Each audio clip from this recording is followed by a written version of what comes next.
This is day 5 of Sun and Fun. It's Saturday. It's a bit hotter today, but we have both sun and fun. So glad you guys are on board and taking a look at these short notes from Sun and Fun 2018, Saturday, day 5.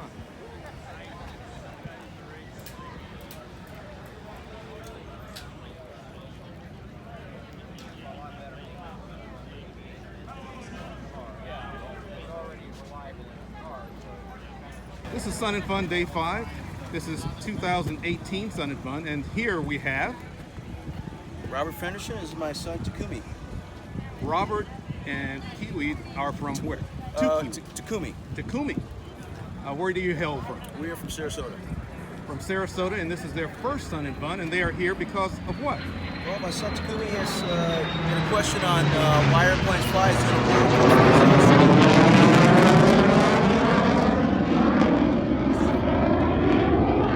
doing a report for his school, so I said, why airplanes fly? Let's go find out. Let's go to Sun and Fun.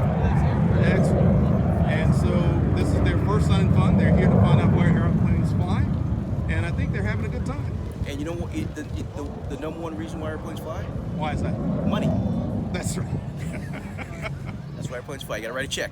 Thank you very much. Have a good rest. This is Sun and Fun Day 5, Sun and Fun 2008, Saturday, and we have Mike Kennedy.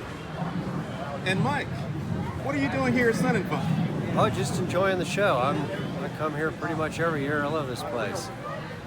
And what have you seen different about this show than last year or the year before? Or are there any differences? It's well, the weather. Tuesday was a little rough. That was luckily the rest of the week turned out pretty decent. That's right. And by the way, by introduction, Mike has been doing a series for how many years now? We got 3 seasons behind us, but including the last 2 years of reruns, we've been on the air about 5 years now. 5 years, and the name of the series is? It's Airplane Repo on Discovery Channel. Airplane Repo on the Discovery Channel. Yep. And Mike has been starring on that for these 5 past years. Yep. And what are you looking to do at this show? What are you looking to see?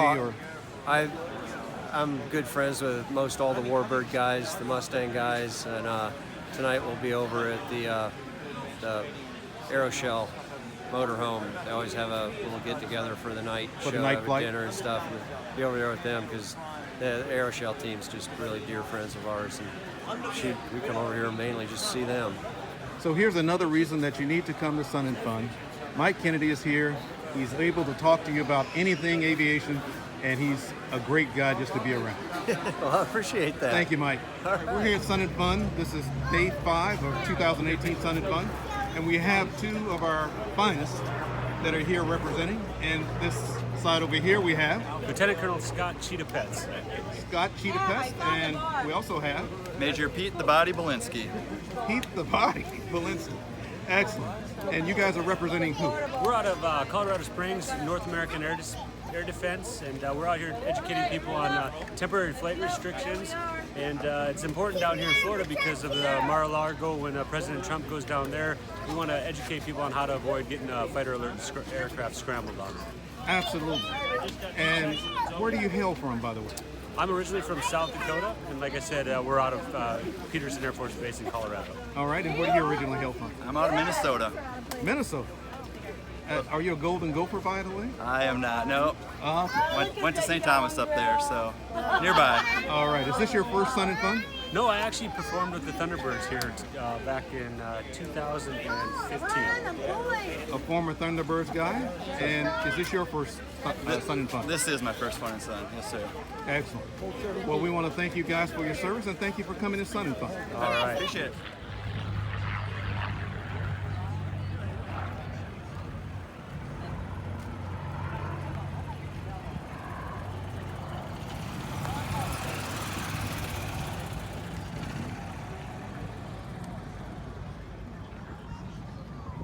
Se a gente vier aí por fora, por dentro, tem um outro focado.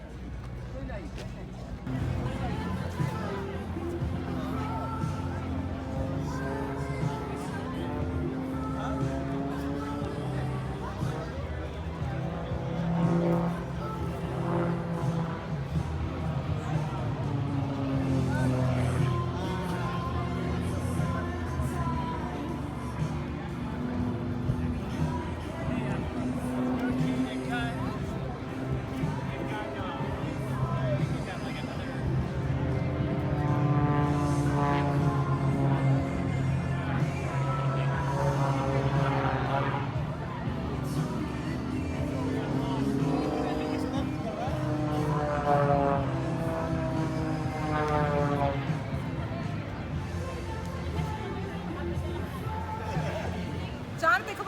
Where's my little? Come here. Stop being silly. That was not little one. This is my littlest one being silly. No, Now, who is this? I did not This do is that. Jonathan. This is Jonathan. And who's this? Kiara. Christopher. I know Chris. So I'm here at Sun and Fun 2018. This is day 5. We're Saturday, and we run into the Currys. Yes. The Currys and my fraternity brother, American Airlines guy, Yo Newt. He's here, and so just welcoming them. Is this the first day for you guys? First day. First day here. They're out of Orlando, and we just want to say hello.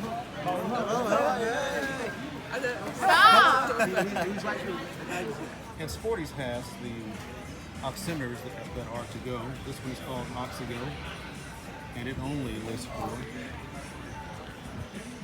$39.95. So for those of you who've seen the piece on epoxy, Sporty's has a solution as well.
Sling 4.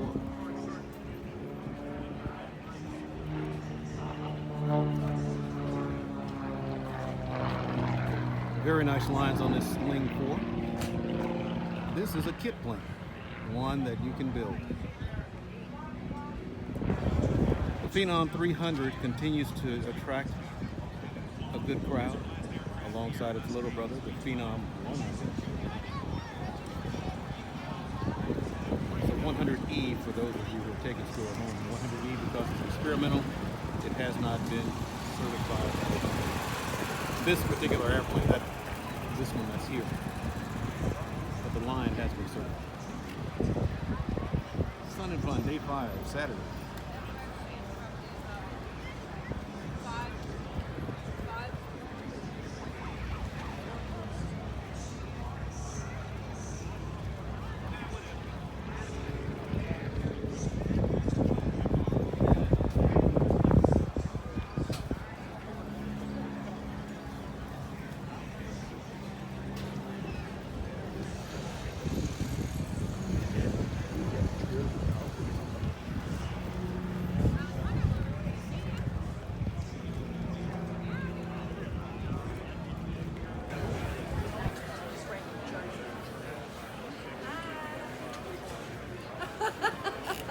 Welcome to LightSpeed.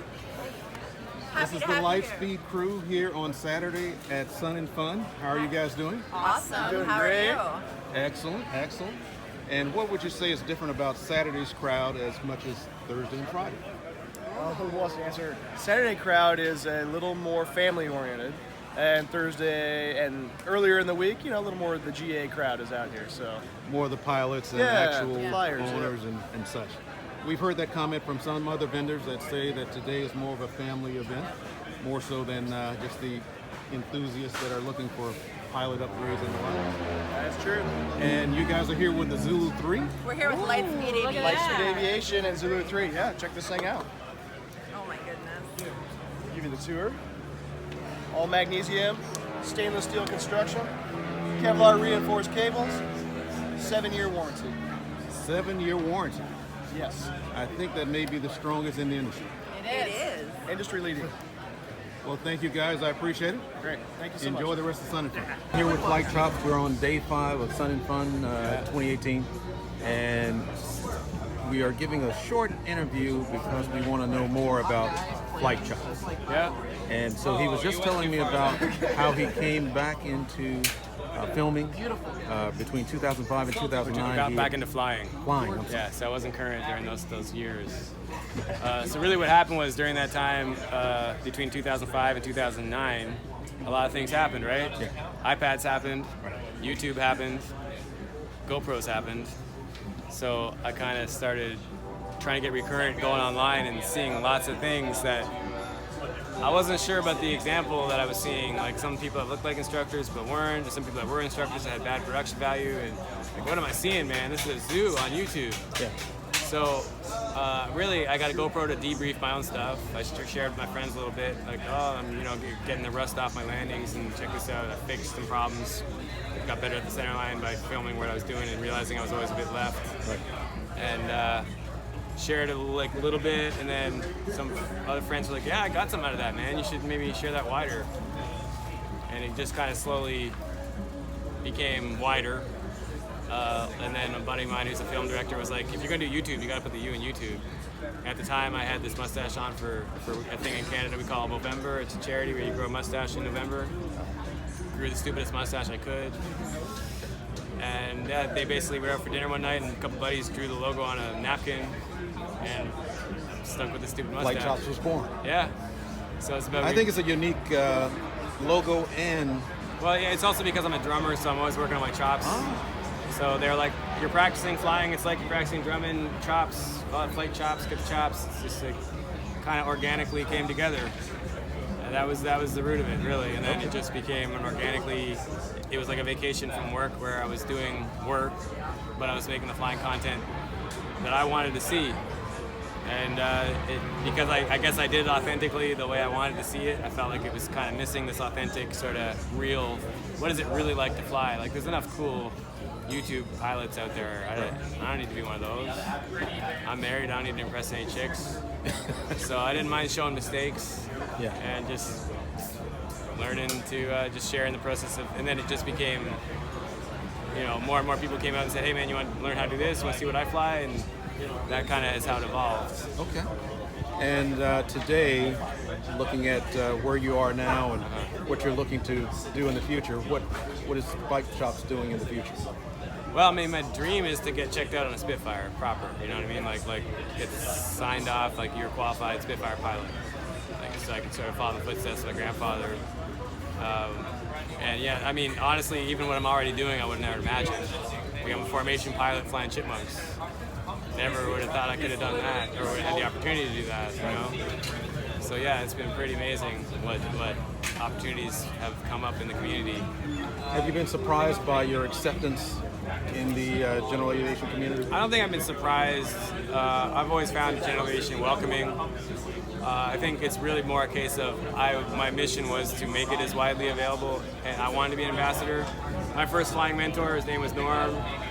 He passed away recently, but he was the first guy that really helped me out in the 90s when I was like, how can I start? I'm a kid. I had no one in my family. My grandfather was already dead, and no one else in my family flew. So I didn't have anybody to help me out. So my first mentor really helped me out and figured out to start with soaring, and took me to first gliding club. And so just to be that for people and help them understand how to start and how to stay at it and how not to quit. So really, I just wanted to be an ambassador. So I'm not surprised by the welcoming. I think if anything, maybe I'm surprised by the tolerance of my kind of idiocy. I do get some people telling me I'm an idiot, right? It's like, well, you're sloppy, you're not good. It's like, dude, like I just started flying this thing or whatever. Come on. All right, and I'm showing the video. Like we've all been there in training where it's not pretty. this is where I'll chime in for FlightChops if this ever becomes a video or whatever. But I've had the same thing about folks commenting on, hey, you're not doing it right, you're not following enough checklists, you're not doing whatever. And it's just a video, guys. It's just a video. It's not the whole flight. It's not the whole flight. It's edited, and also I'll show the worst parts. I'll show the biggest mistakes. I don't care. I'm not doing anything illegal, you know. So, and I usually got a CFI with me. So that's usually what I'm doing, is getting some kind of training in something I've never flown before. So I'm usually way outside of my comfort level. And I'm happy to flying something new. Yeah. Flying something different. Right. So I'm happy to share it, and I think it has made me a better pilot by doing so many different type conversions in such a short amount of time. Yeah. Now, how many fly-ins do you do a year? These things? Yes. Pretty much Osh and Sun and Fun are probably the only ones I can really fit in. Okay. Some small regional ones if I can, if I'm there, but I don't really plan on it. And do you do any other speaking engagements during the year? It's starting to happen a little bit. I'm actually speaking at the Mooney Summit in September. Okay. So I'll be in Florida for that. Excellent. Yeah. Good deal. Funny thing is, when they asked me, I was like, what can I talk about? I don't know. How am I going to talk to a room full of Mooney pilots that all have more time than me? But then we kind of jammed on what could be an idea, and I think I'll just talk about an airplanes and airplanes and airplane. You know what I mean? And say, like, I've flown a lot of types. And here's what you found, though, like flying all this type. Yeah. Which at the end of the day, an airplane's an airplane, man. Yeah. And I think if anything, if you fly the same type too much, you're going to get caught up in a muscle memory problem where you're not going to have flexibility for fundamental strength. So I can jump into something else and pretty quickly figure it out, because I don't reach for the trim in the exact same place as the 172 like everyone else does. You know what I mean? So I don't have those handicaps. Well, there's a message right there that's of general use for all GA pilots. That's right. And that is being able to not develop a muscle memory that's just so fossilized. Because that can get you. That can get you if you reach for something out of rote memory without thinking. Yeah. So I always think, because I know, like for instance, I very quickly identified a problem with multi-training, which was the procedure for an engine failure is firewall everything. Like at any point in the flight, I'm either going to have the power set at max for takeoff where it's already set. Why would I firewall it? Or I don't need to firewall it if I'm in cruise and I lose an engine. Why would I firewall it? But anyway, that's the procedure in a Seneca 1. That's the procedure in most trainers. Yeah. But if you do that in DC3, you'll blow it up. Right. You'll blow up your other engine. Now you've got two engine failures. So I kind of like stumbled upon that, and I had a real hard time doing that in my multi-training with it. That's what they wanted me to do. No, you're fine.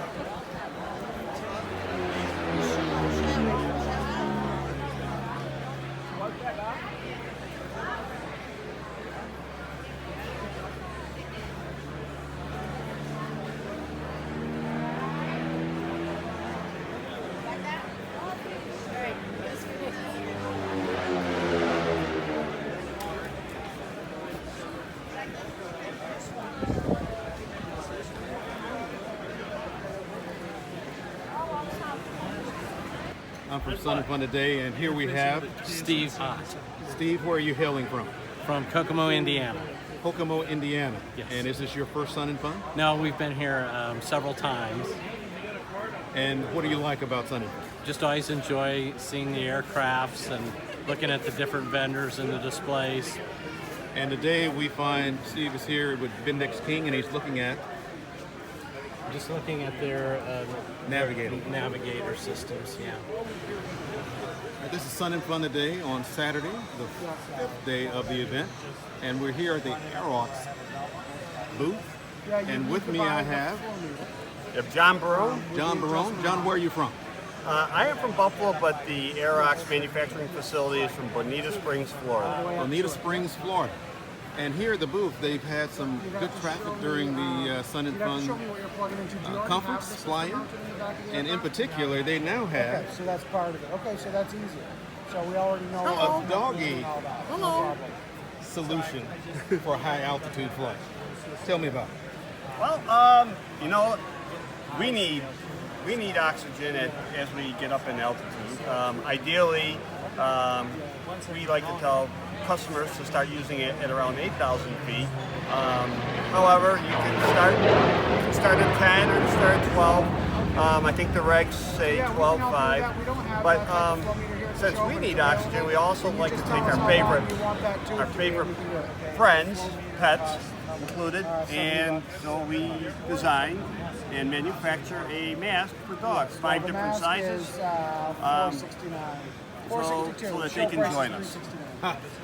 That is neat. Well, thank you, John. I appreciate it. Hey, thanks. Oh, you're fine.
Charlie, Good to meet you. welcome Thank you. information. Thank you, young man. Thank you.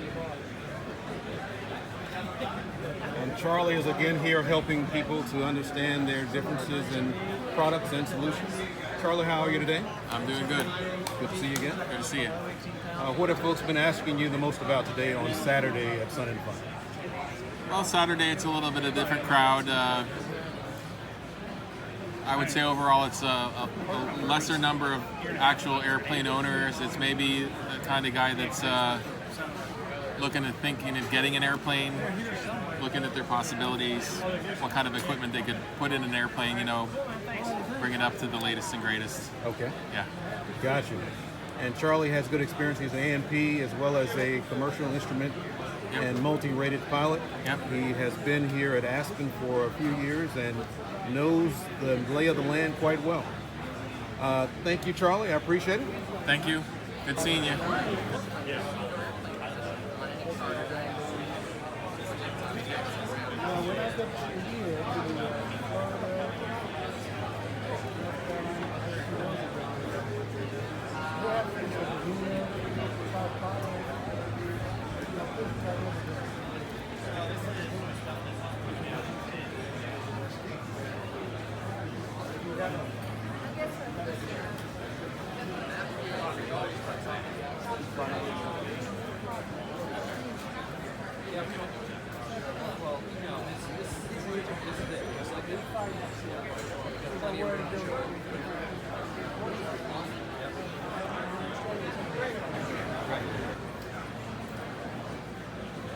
All right, we're here at the Mid-Continent.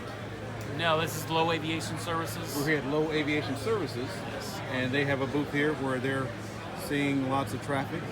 What have you seen that folks are asking for today? What are they asking for the most of? A lot of the ADS-B compliant transponders. ADS-B compliant material solutions and the like? Correct. What would be the second? Would that be navigators? Probably yes. GPSs. Yeah. Or the new Garmin G5. And here at Lowe's, they do have quite a selection of both pre-owned and new. And where are you guys located? We're based out of Macon, Georgia. We also have a shop at Peachtree City, Georgia. And I'm sorry, what's your name? I'm Todd. Todd. Yes. Art Billingsley. Pleasure to meet you. Nice to meet you. Thank you. All right.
is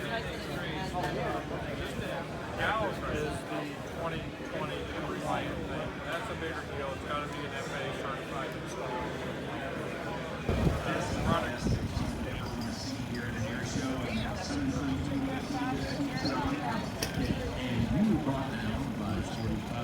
Thank you, Sporty Private Shop and Hartsey for Companies and especially Avionics. Shout out to Mark. We were aviation lighting. Proud to have your lights on. Very good. All right, folks, that's a wrap. Here's a DC-3 juxtaposed across from a converted DC-3, a turbo DC-3.